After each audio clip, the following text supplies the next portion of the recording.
Kynance Cove in Cornwall, just about the most southerly place in Britain, and I think one of the most beautiful. Hundreds of thousands of tourists walk the coast path here every year, but few stop to explore the wildlife that thrives here. I'm John Wedgwood Clarke. I'm a poet and Cornishman, and this is one of my favourite places. I'm hoping to find out what makes it so special and capture something of it in verse.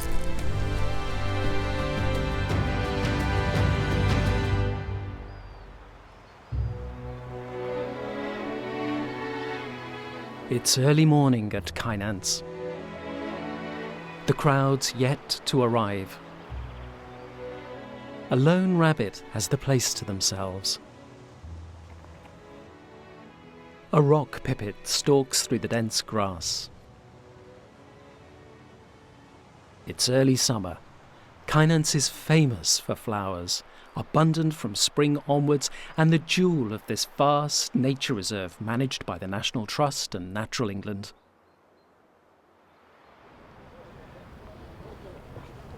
Walkers tread carefully near the cliff edge, but not everything is so cautious. These bright yellow bugs are flitting between nectaring and energetically mating. The colour gives them their name, sulphur beetles, relatively rare, only really found on coastal areas. They are crawling on a common umbellifer, the head of a wild carrot. But this is a real Kynance speciality, a beautiful spring sandwort. It thrives on nutrient-poor soil, even living on mine waste. It's the geology that makes the place. These walkers are crunching on black serpentine, a rock once quarried for jewellery. It's everywhere here and makes for an infertile soil, so thick grasses can't grow and shade out rarer plants. Like this thyme broomrape, a real rarity. A parasite, it takes all its nutrients from the wild thyme that surrounds it.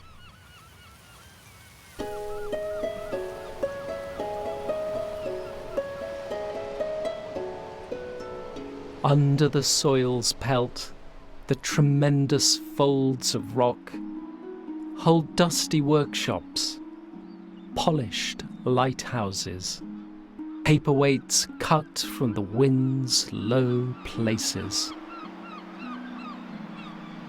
Out of the raw comes forth strangeness, a seed scents thyme roots blowing through thin soil, taps them not as parasite and host, but one growing out of all.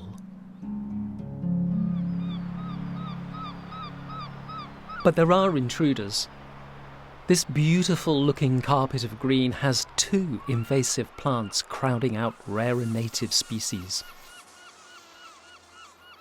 And this is the problem. Purple dew plant, or jelly bean as it's also known for obvious reasons. It's smothering out this rare long-headed clover with its unusual seed head. The National Trust are pulling it out, and I think I'm going to give them a hand because I've been told it's got rather an unusual flavour. Tastes like seawater. There's another plant out of place, sour fig.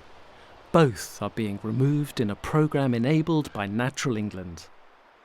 The aim is to get clover and several other key species thriving here. Like this, a beautiful butterfly, the grayling. It's losing ground inland but surviving in coastal areas. Expert at camouflage, by folding its wings, it even hides its eye spots to make it less of a target for birds. It can angle its wings to take in more sun when it's chilly, and away from the sun when it heats up. Kynance seems to be doing pretty well already with the flowers sustaining other wildlife. This linnet is gleaning seed from sorrel. Their young appear and the adult feeds them mouth to mouth. But these are the real conservation success story, the symbol of my home county, the chough. And only found in the West and Anglesey. They are greedily feeding on leather jackets, cranefly larvae, by pummeling the ground. And finally got one.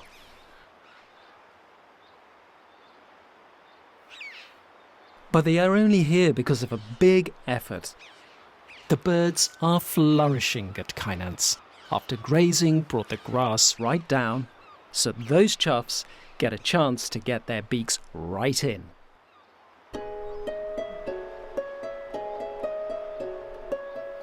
I'd forgotten our name for you rhymed with your call.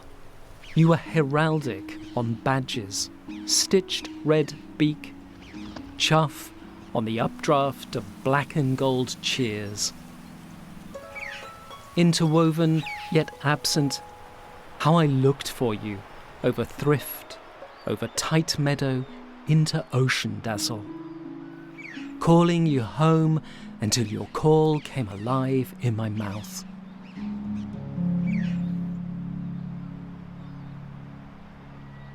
It's very much a man-made, natural environment. A paradox, really.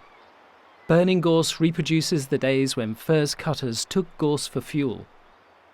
Flowers like tormentil soon return. This stone crop is also thriving.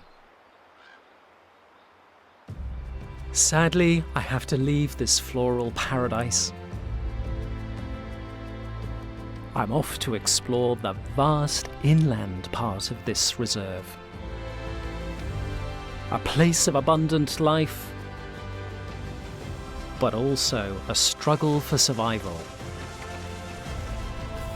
Join me next time on my poetic Odyssey.